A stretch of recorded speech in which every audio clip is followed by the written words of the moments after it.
Tonight, unknown gunmen attack Nigerian Defense Academy, Kaduna, leaving tragedy in their wake.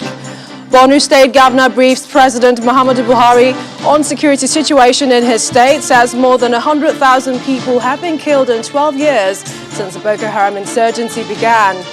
Deputy National Chairman South of the PDP assumes party leadership 24 hours after Rivers Court restrains Prince Uche Secondus from acting in that capacity.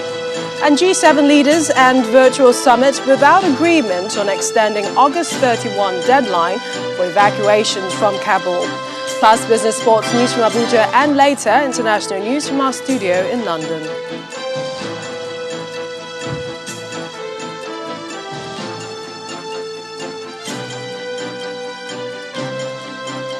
On business news tonight, Revenue Mobilization Allocation and Fiscal Commission announces plan to implement new sharing formula for federal, state and local governments in the country. On sports news tonight, Nigeria's contingent to the 2021 World Under-20 Athletics Championships received heroic welcome back home after their stellar performance at the competition in Nairobi. And from Abuja, NDDC boss promises to wipe out corruption from the commission.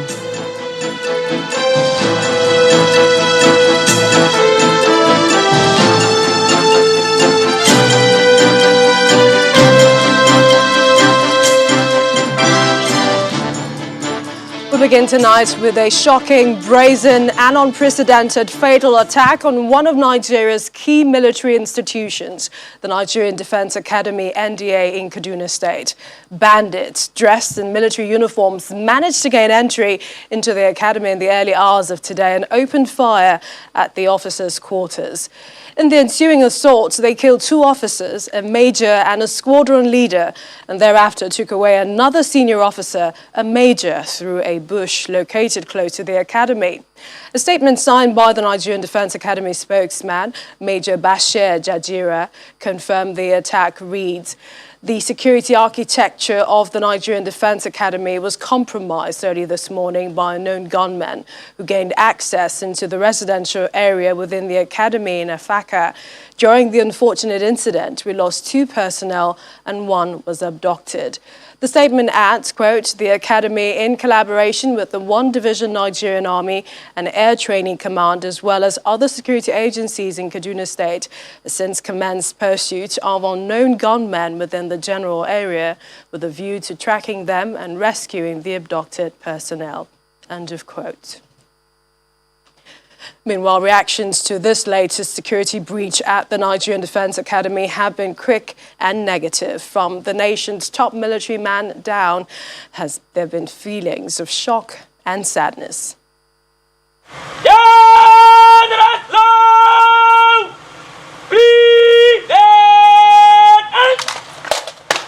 It's no longer news that the Nigerian Defense Academy experienced a security breach on August 24, 2021, leading to the death of 2 personnel and abduction of 1 officer.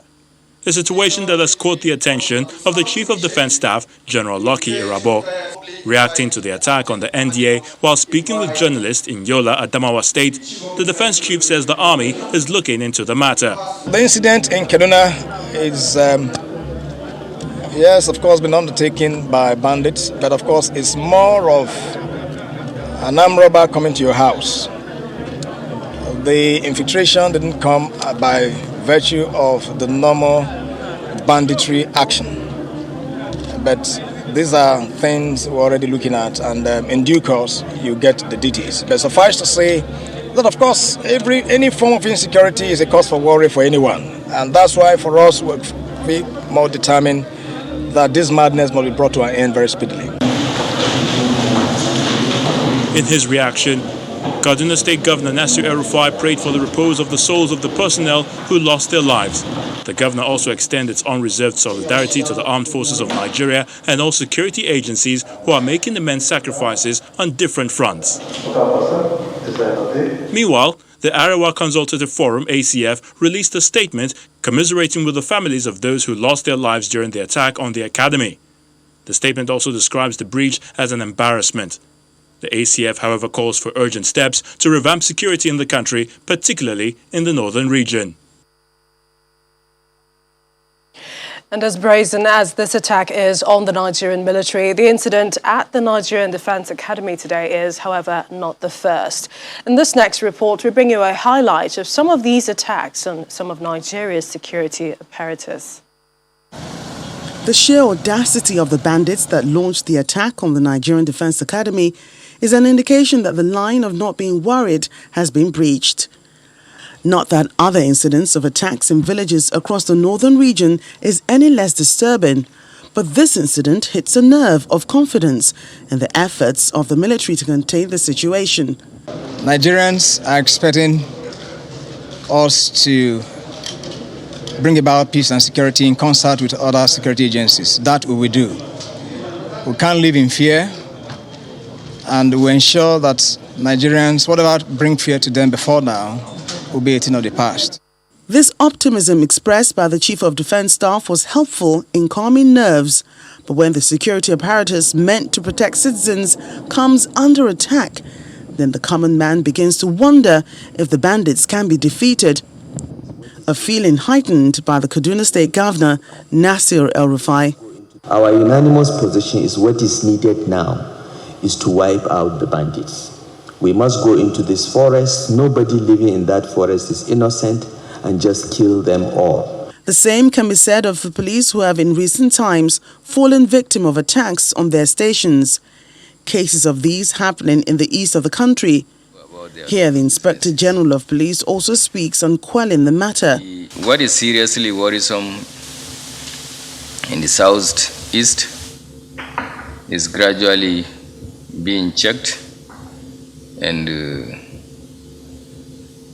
results is very positive as to the attacks and killings on security agents, assets belonging to federal government, particularly that of the military, the police, INEC, and so forth.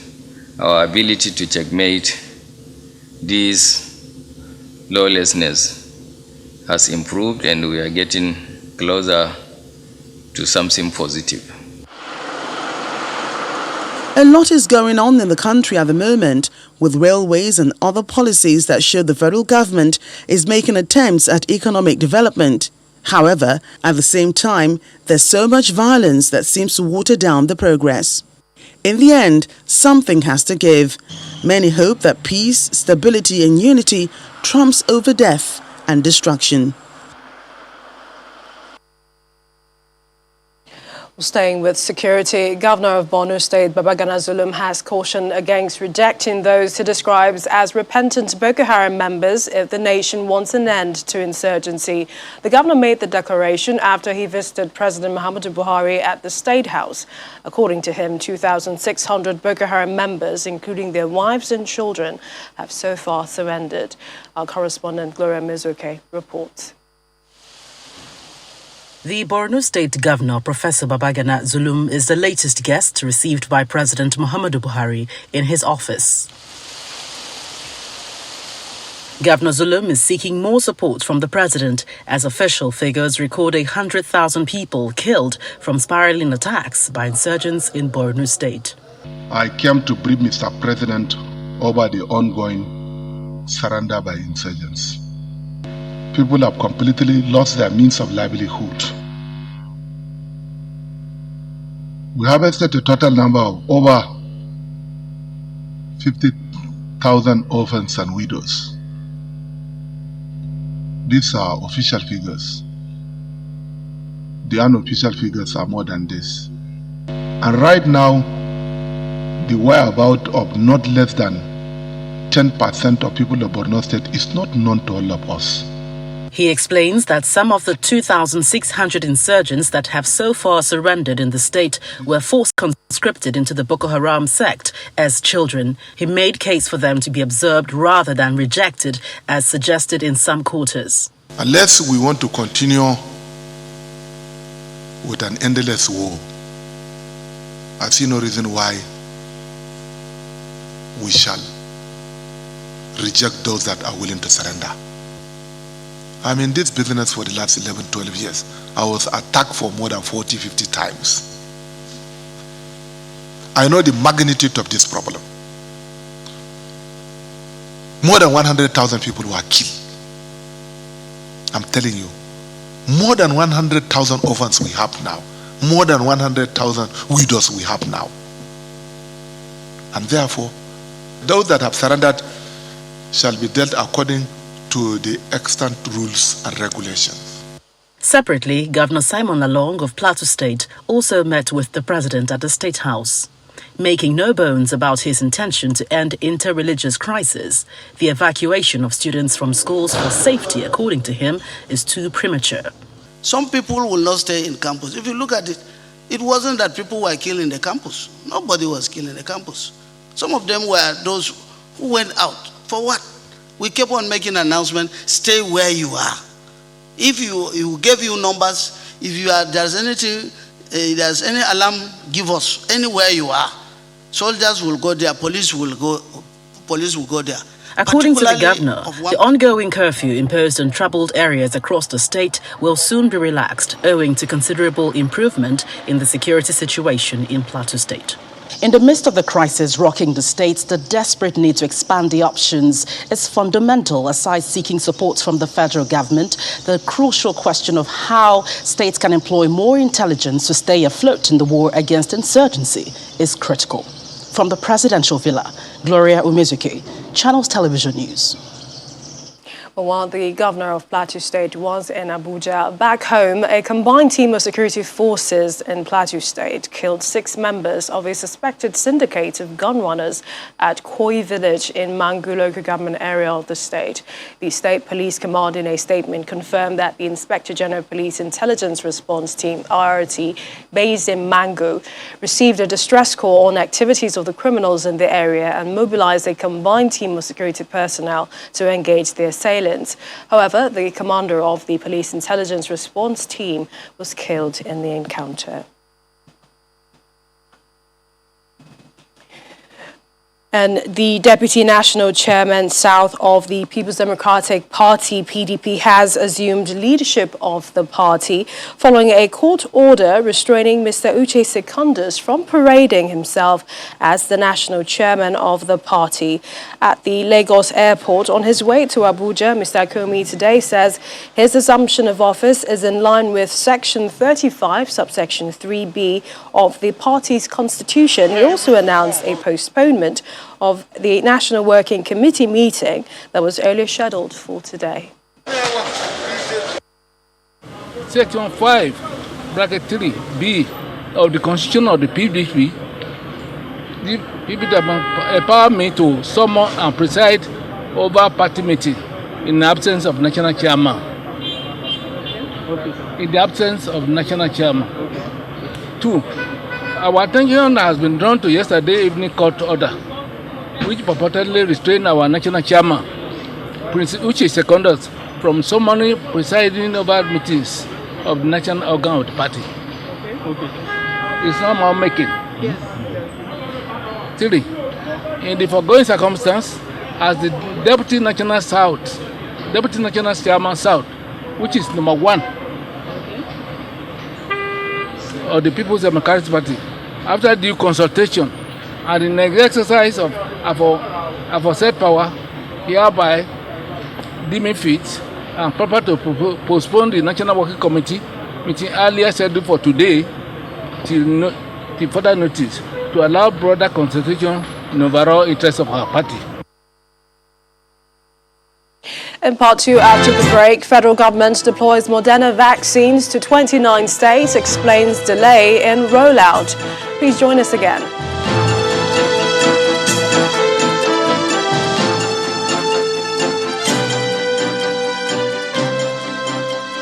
Welcome back. If you just joined us, you're watching the News at 10 live on Channels Television Lagos. A reminder of our top stories.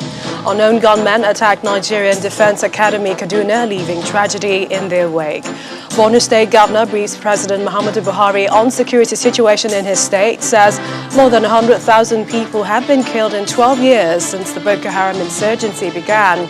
Deputy National Chairman South of the PDP assumes party leadership 24 hours after Rivers Court restrains Prince Uche Secondus from acting in that capacity. And G7 leaders and virtual summit without agreement on extending August 31 deadline for evacuations from Kabul.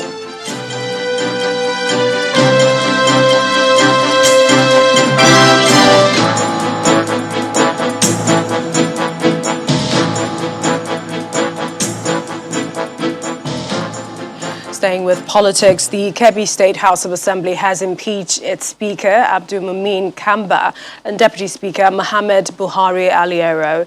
Chairman House Committee on Information and Culture, Mr. Mohammed Tukur, announced the impeachment after a closed-door session attended by 20 out of 24 members.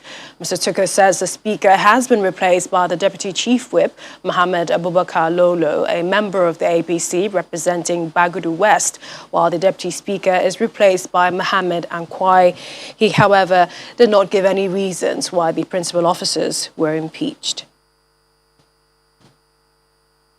And two other stories. The Controller General of the Nigeria Customs Service, Colonel Hamid Ali, has revealed that Coca-Cola Nigeria does not pay tax to the federal government.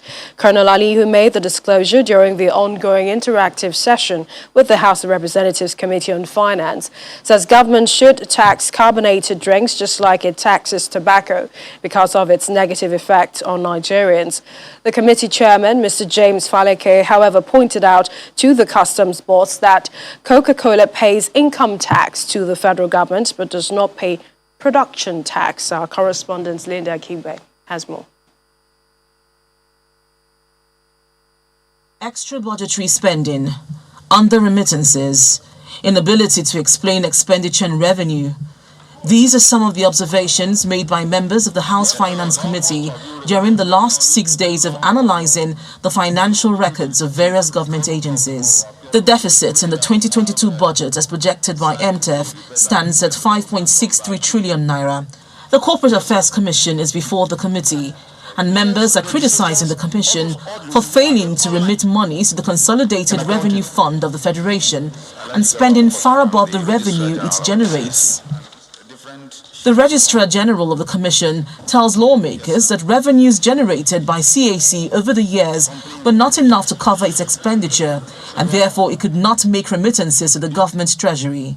The committee instructs the Budget Office not to entertain any budgetary request from CAC until issues regarding its revenue and expenditure profile are cleared by members of the committee.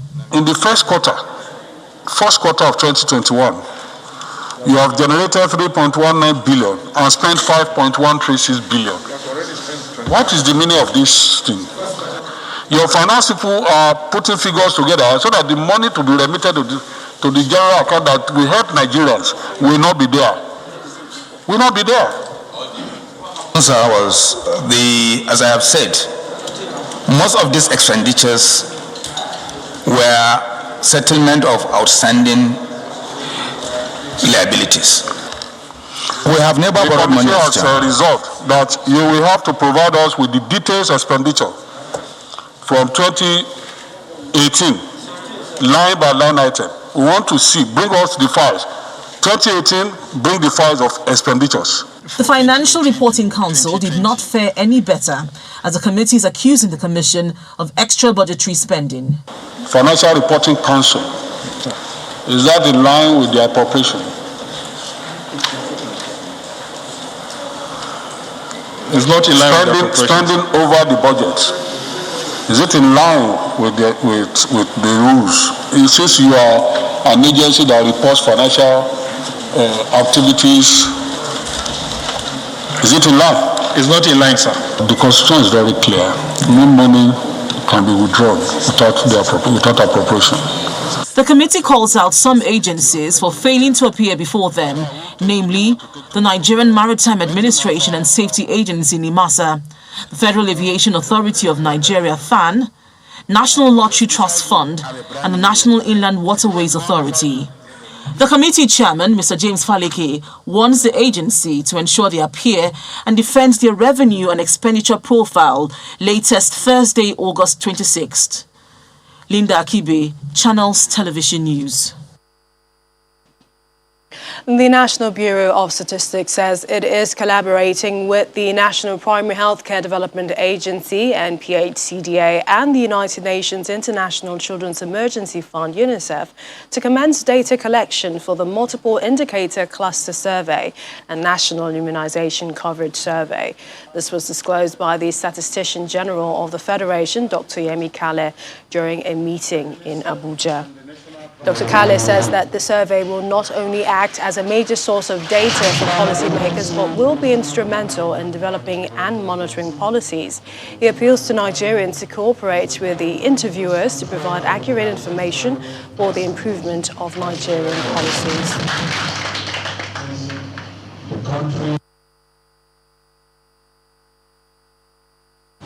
The importance of this survey is not in any doubt.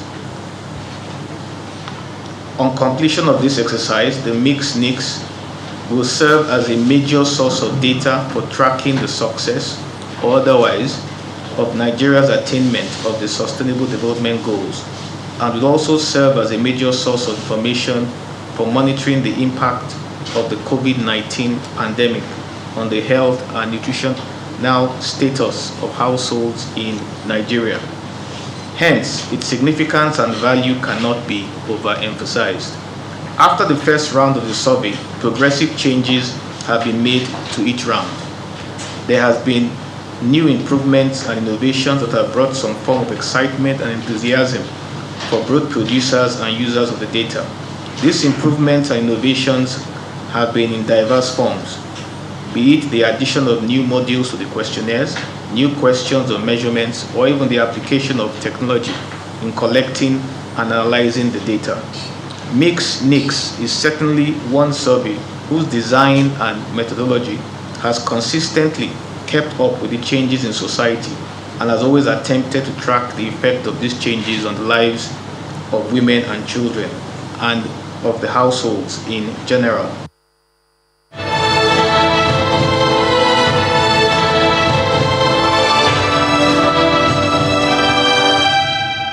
And the federal government has been explaining the delay with the deployment of Moderna vaccines to states after they were certified safe by the National Agency for Food and Drugs Administration and Control, NAFDAC. Addressing journalists at the bi-weekly vaccination update in Abuja, the executive director of the National Primary Healthcare Development Agency says that the delay was due to the lack of proper coding for tracing and tracking. He, however, notes that 29 states have so far received their shipments of the vaccines, and he appeals to state governments to scale up the vaccination exercise in their states. Our focus has been on distributing the range of COVID-19 vaccines, Moderna, Johnson & Johnson, and AstraZeneca to the states, as well as concluding the training of state and LGA personnel to ensure optimum vaccine utilization. So far, we have deployed Moderna vaccines to 29 states.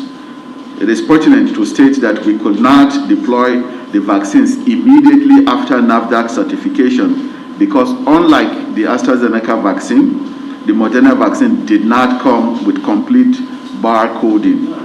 And this is absolutely needed for us to be able to track and trace the vaccines.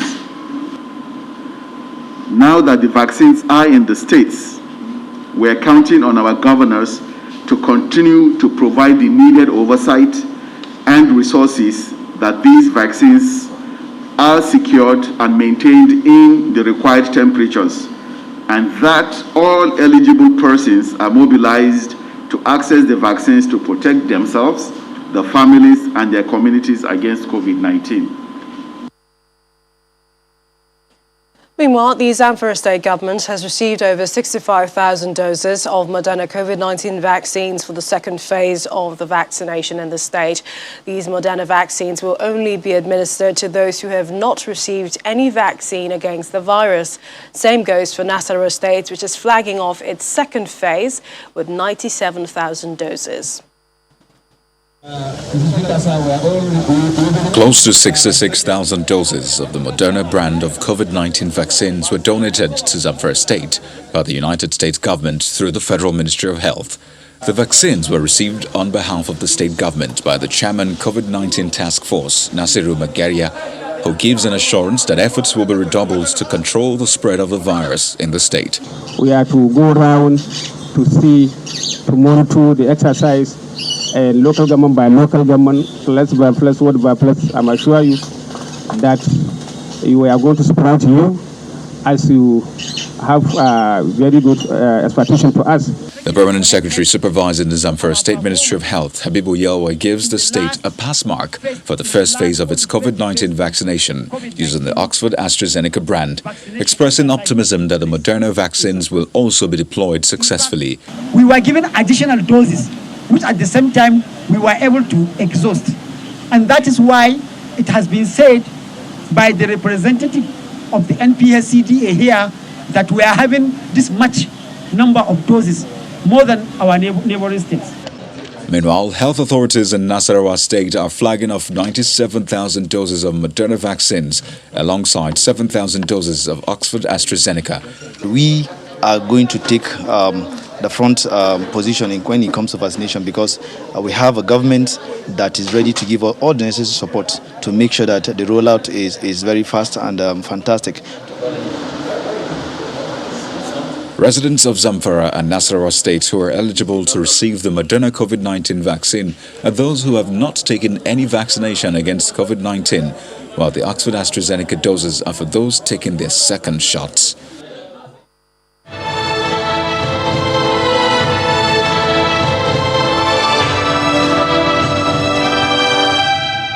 When the News at 10 returns, NDDC boss promises to wipe out corruption from the Commission. That's in Business News. Please join us again.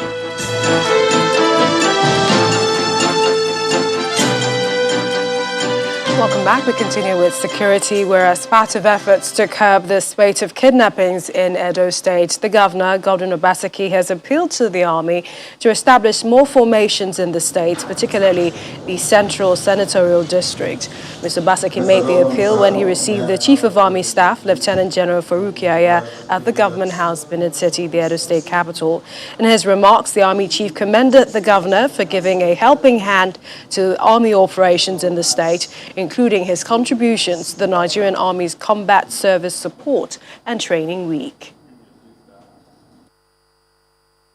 I was here 2015 to 2016 as Commander for Brigade, so I'm a bit conversant with the activities here and the support also we have enjoyed all along from the government, Edo State, and now it's even more, they are coming.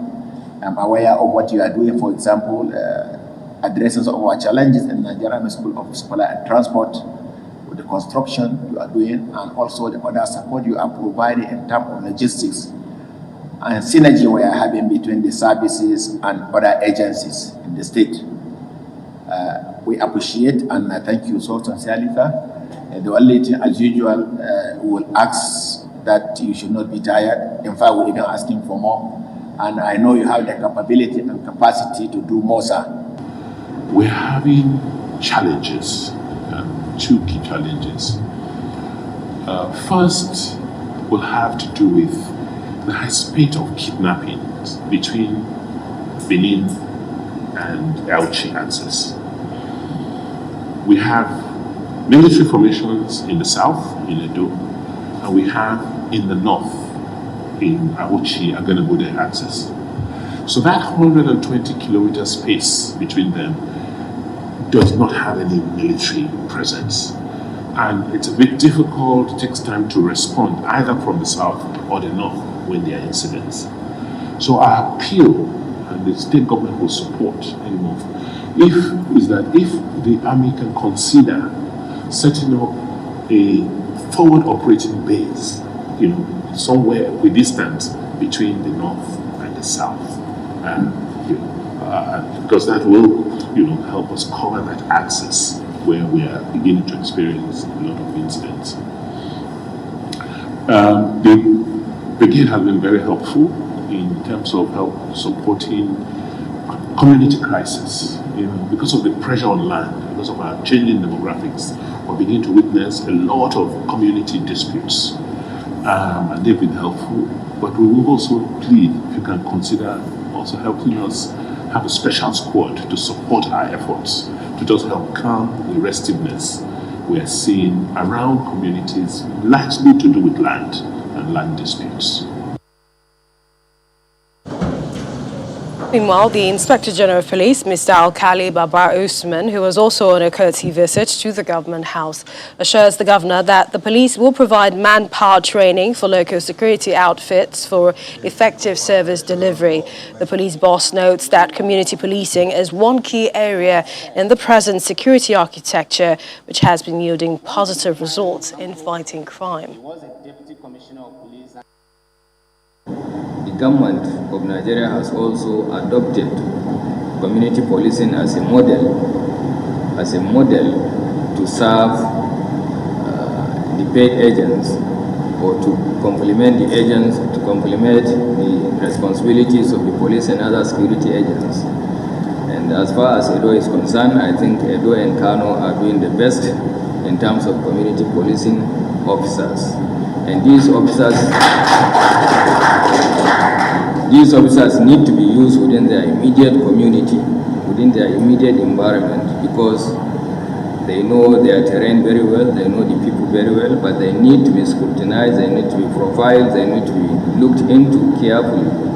And their effort of providing security must be restricted to the community so that they don't carry out. But one thing I want to urge the government, the policy has been adopted by government, but it is not a paid agent. It is not. And from Edo State to the nation's capital, where Linda Akibe has some more stories. Hello, Linda. Hello, Millicent. The Niger Delta Development Commission has a key role to play in ensuring an all-round development of the oil-producing region. This was the focus of the 4th annual lecture series of the Department of History and Diplomatic Studies, University of Abuja. According to the interim administrator of the NDDC, Effiong Akwa, the organization is focused on developing various sectors in the region to reduce crimes in the Niger Delta region. He also called on various partners and well-meaning Nigerians to collaborate with government agencies to attract growth in the region. Your Excellencies, as we proceed. This is the 4th in a series of biannual lectures held by the University of Abuja's Department of History and Diplomatic Studies. And this year, the focus is on the impacts of the Niger Delta Development Commission on national development. I want to return to the essence of today, the Center for Democracy and Public Lecture. It is going to be the fulcrum of the research in governance and public engagement. It will focus more on the kind of public lectures we have now and will engage collaborations with persons and government agencies, NGOs, firms, foreign interests, embassies that are seeking collaboration and exchange opportunities. 9 states make up the Niger Delta, and they produce a combined 2.5 million barrels of crude oil per day at $65 per barrel. Nigeria is the 13th most oil-producing country in the world, so the region that houses this resource must be protected, as articulated by the guest lecturer at the event. Despite these resources and potentials, the Niger Delta has over the years and decades grown into a poor region in socio-economic and physical infrastructure. In terms of socio-economic and physical infrastructures, per capita income is below $280 per annum on individuals. Vast farmlands and rivers are polluted. The sites are polluted. You can see from the picture that you have there, traditional livelihoods are being threatened. Mr. Akwa was made NDDC boss to facilitate the completion of the 2019 forensic audit of the commission, which was instituted by President Muhammadu Buhari to investigate the expenditure of 81.5 billion naira by the commission. Someone would ask me what has been the benefits of these forensic audits. I can tell you, as we speak, last month we took an inventory. Over 76 projects have been completed and delivered to NDDC without award of a single contract, just because the people didn't want to have issues with the incoming forensic auditors. Local and international experts say 546 million gallons of oil has been spilled into the Niger Delta over the last 5 decades. That's nearly 1 million gallons a year, causing devastating effects on the lives and livelihoods of locals. The new NDDC boss says he is cognizant of the enormous task ahead of him and is poised to deliver on his mandate. To legal matters, a federal high court sitting in Abuja has struck out a motion filed by the Department of State Service seeking to further detain 4 out of the 12 aides of the Yoruba Nation agitators leader, Sunday Adeyemo, popularly known as Sunday Igboho. Justice Obiora Egwatu of the Federal High Court on Tuesday threw out the motion following the dramatic withdrawal by counsel to DSS, Mr. Idowu Awu. At the resumption of the matter, when the motion was to be heard, DSS lawyer stunned the court when he announced his decision not to go ahead with the matter. Rather than going ahead with the motion, the counsel informed the court that he had filed a notice of appeal against the bill granted the 4 out of the 12 detainees and that he would prefer to pursue the appeal at the Court of Appeal. Justice Egwatu subsequently struck out the motion following the no objection by the detainee's lawyer, Mr. Sunday Adebayo.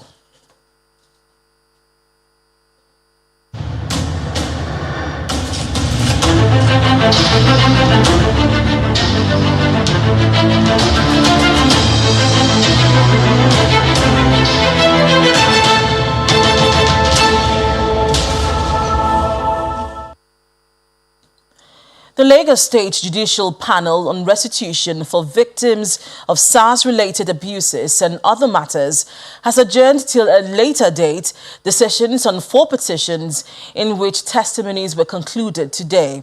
The chairman of the panel, Justice Doris Okobi, said the dates for the decisions will be communicated to parties. In the petition of a widow, Mrs. Mustafa Ramot, against the Nigeria Police Force, a police officer from the Ajambadi police station in Lagos, John Iretegbe, popularly known as Tallest, testified today before the panel. The widow had alleged that her husband, a commercial motorcycle rider, was killed by a police stray bullet during a protest on the 20th of October 2020 in the Ajambadi area of Ojo. She told the panel that some residents of the area gave the name of the suspected police officers as Tallest and Ofem. The panel ordered that a witness summons be served on the 2 suspects, and Tallest appeared in obedience to that summons. Under cross-examination by counsel to the petitioner, Isaac Agi, the policeman who was confronted with a petition denied killing anyone. Mr. Tallest, I suggest to you that it was because of the many people you've killed within that community and outside. That was why the protesters on that particular day were specific that you and Ofem must die on that day. But the later day. I said that was why, because of the people we kill. But around level 30, that protester was saying that Ofem and Tallest will be by today. The protester actually came level 30. Why we were saying Tallest and Ofem will die today? Which time without doing kill somebody kill somebody else? When did you want? I think it was because of killing you've done before. I have not killed anybody before. Right. We only try to protect life and property, which the community know about. Oh, and then all of a sudden they decided to come after your life. Those are the people who are very miscreants. They are thieves now. They are robbers, and the community did not want them. So we have them. When we arrest them, when we try to just take it gradually so that you. No, those are the boys who they are on our wanted list. Okay. Our wanted list. Who are thieves? All the protesters that came were on your wanted list. Oh, they mixed up with them now. Oh, okay, they mixed up with all of them. They are protesters. They came.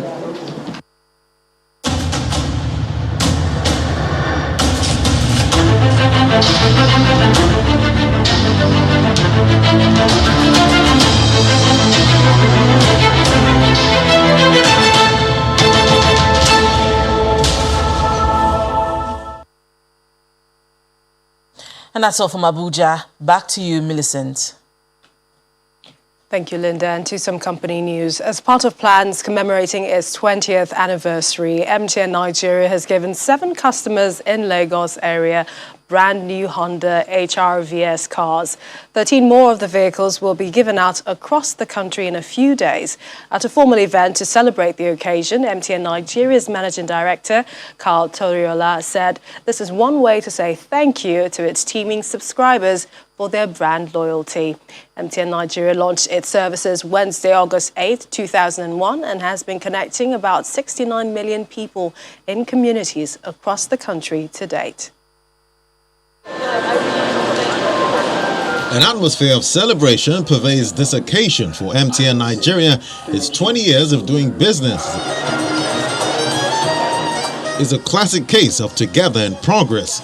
So customers, top echelon of the Nigerian media and the management of the telecom company gathered to mark the milestone. The work we've done over the last 20 years has stood us in good test, particularly in these extraordinary COVID times. Then, as now, it's our amazing customers, partners and peers who have inspired us.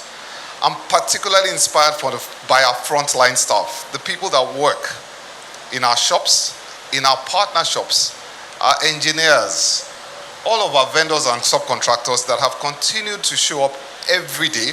While acknowledging the continued support of its over 69 million subscribers, MTN Nigeria says it will keep investing in infrastructure to make life better for customers.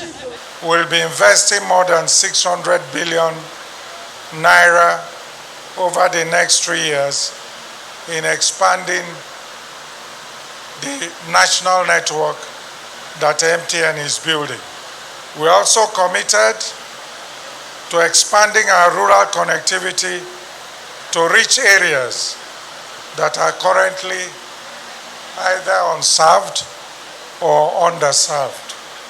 This 20th anniversary will be incomplete without giving back until 20 subscribers have 20 brand new Honda HR-Vs. 7 of them are present in the hall. Congratulations. Thank you very much. We all are happy. We are thankful. We are grateful. We will continue to dance because of this gift.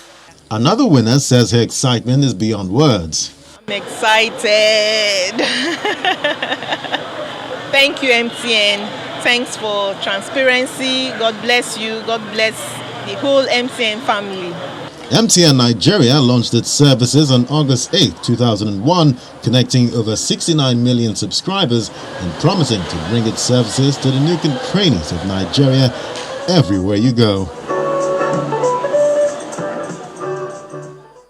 Well, for some more business stories, here's Teniola Shobowale.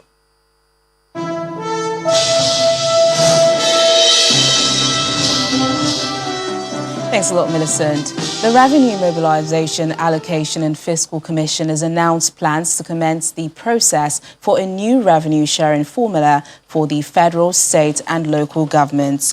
Addressing journalists in Abuja, the chairman of the commission, Mr. Elias Mbam, explains that the new revenue sharing formula is expected to be implemented by the end of 2021. For the past 28 years, revenue for the federal, state and local governments, as pegged by the commission, is put at 52.6%, 26.7% and 20.6% for the federal, state and local governments, respectively.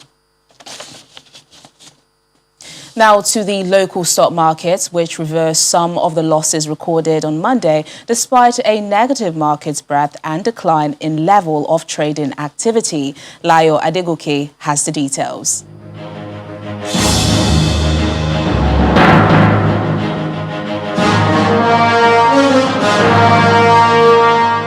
Thank you for joining us for the Stock Market Report. With 17 gainers against 18 losers, the local equities market closed today's trading session with a 0.07% rebound from loss recorded on Monday after investors cherry-picked some value stocks on the NGX. Well, today's trading also came with a mixed sectoral performance as the consumer goods, banking, as well as the industrial goods sector closed in the green, while the insurance and oil and gas sectors ended in the red. Now, although the shares of Morrison Industry tops the gainers list with a 10% increase, the 13 billion naira gain recorded today is largely attributed to the 2.33% rebound in the share price of Lafarge Africa, while FTN Cocoa emerged as the highest decliner. Meanwhile, the level of activity in transactions carried out today is quite lesser than what was posted in the previous session, and traders say this is because investors are being cautious due to some amount of uncertainty in the current macroeconomic environment. It's 3 days remaining this week, so let's keep our expectations for a positive sentiment in the coming sessions. And that's it on the stock market report. I'm Layo Adegoke. Well, let's take a look at snapshots of major global market closing figures for Tuesday.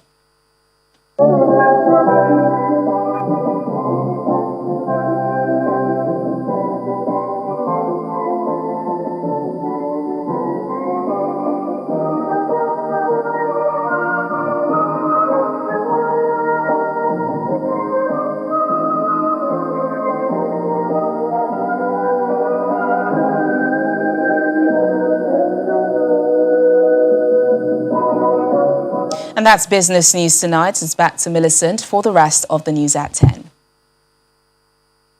Thanks, Teniola. And G7 leaders have ended their meeting without an agreement to extend the August 31 deadline for evacuations from Kabul. German Chancellor Angela Merkel, who spoke to reporters after, said there were intensive discussions on whether a civilian-operated airport, which could be used after that deadline, and that Germany was ready to work with countries neighboring Afghanistan. According to Canadian Prime Minister, the leaders also agreed to press the Taliban to allow people leave Afghanistan after the August 31 deadline. It's Simon Pusey with more on Around the World in 5. Good evening and welcome to the Channel Studios here in London with your international news around the world in 5. The top UN human rights official has said that there are credible reports of summary executions and serious violations by the Taliban, adding that the treatment of women would be a fundamental red line. I urge this council to take bold and vigorous action. Meanwhile, US troops are leading an increasingly desperate effort to airlift thousands of people out of Kabul after the Taliban warned they would allow foreign forces to carry out evacuations for just one more week. We have literally hours. UK Defence Secretary Ben Wallace has said it is unlikely that the 31st of August deadline to pull troops out of Afghanistan will be extended as it gets more and more dangerous. China has criticised the US withdrawal from Afghanistan, accusing Washington of having selfish foreign policy priorities. Beijing has also called for the US Army and its military partners to be held accountable for alleged rights violations in the country. US Vice President Kamala Harris has accused China of coercion and intimidation in the South China Sea, which has been a regional flashpoint for years. The United States will pursue a free and open Indo-Pacific. Her comments came during a trip to Singapore aimed at bolstering ties with partners in the region as part of Washington's efforts to counter China's growing economic and security influence. The US has called the rivalry with China the biggest geopolitical test of the century as it is diverting attention and resources into the Indo-Pacific region. The raging Caldor fire in Northern California has burned more than 100,000 acres and destroyed more than 500 structures after surging over the weekend. Nearly 43,000 Californians are under evacuation orders and more than 500 households are in shelters as government air monitors are recording some of the region's most hazardous conditions in years. Crews battling the blaze achieved a 5% containment as they can be seen here lighting backfires in order to create a perimeter for the advancing wildfire. At least 9 people have died and dozens of others have been injured as Hurricane Grace swept through eastern Mexico, bringing torrential rains and causing flooding and mudslides. Grace, a Category 3 hurricane, was blowing maximum sustained winds of 125 miles per hour when it slammed into the country's coast. The Mexican government has sent military troops to clear debris and carry out search and rescue work.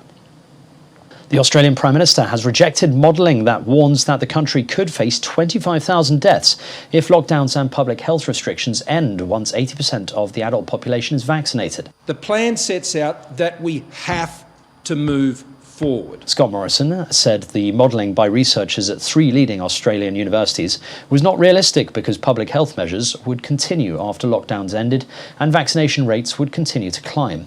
The federal government last month unveiled a 4-stage plan to relax restrictions once 70% of over 16s are vaccinated. Hakainde Hichilema has been sworn in as Zambia's president in front of cheering crowds at a stadium in the capital Lusaka. The ceremony is being attended by several heads of state as well as leaders of opposition parties from across the African continent. The 59-year-old, a veteran opposition leader, won the elections by a landslide last week. Chad's ex-ruler Hissène Habré has died at the age of 79 while serving a life sentence in Senegal. Habré was found guilty in 2016 of crimes against humanity committed while he was president from 1982 to 1990. The conviction was the result of a landmark trial in Senegal. It was the first time an African Union-backed court had tried a former ruler for human rights abuses. A Belgian biomedical startup has launched clinical trials to determine whether antibodies derived from a llama could play a part in the fight against COVID-19. Llamas and other members of the camel family are unique among mammals in producing smaller versions of conventional antibodies that can be combined to serve different purposes. The small size of the antibodies makes them more stable and easier to reproduce and more versatile. And finally, a mechanic from Russia has installed flamethrowers onto a classic Soviet car. Vagan Mikalayan calls his creation Dragon and uses it at shows and car rallies across the country. It cost him just $300 to build and is not his first peculiar creation. He's also built a car with giant spider legs and one with huge wheels in the past. And that's your international news around the world in 5. Now back to the channel studios in Lagos.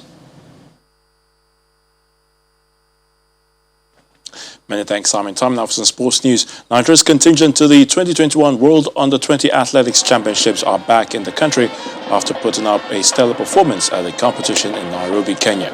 The team was received by the Minister of Youth and Sports Development, Mr. Sunday Dare, Minister of Women Affairs, Pauline Talon, and President of the Athletics Federation of Nigeria, Tonobok Okowa, at the Nnamdi Azikiwe International Airport in Abuja. Thank you, Tunde. And the main news again. Bandits today attacked the Nigerian Defense Academy, Kaduna, killing 2 of its personnel and abducting an officer. The incident already generated reactions from the Chief of Defense Staff, Kaduna State Governor, and the Arawa Consultative Forum. They commiserated with families of victims. That's news at 10 tonight. Thank you for watching. I'm Millicent Mwaka. Have a good night and stay safe.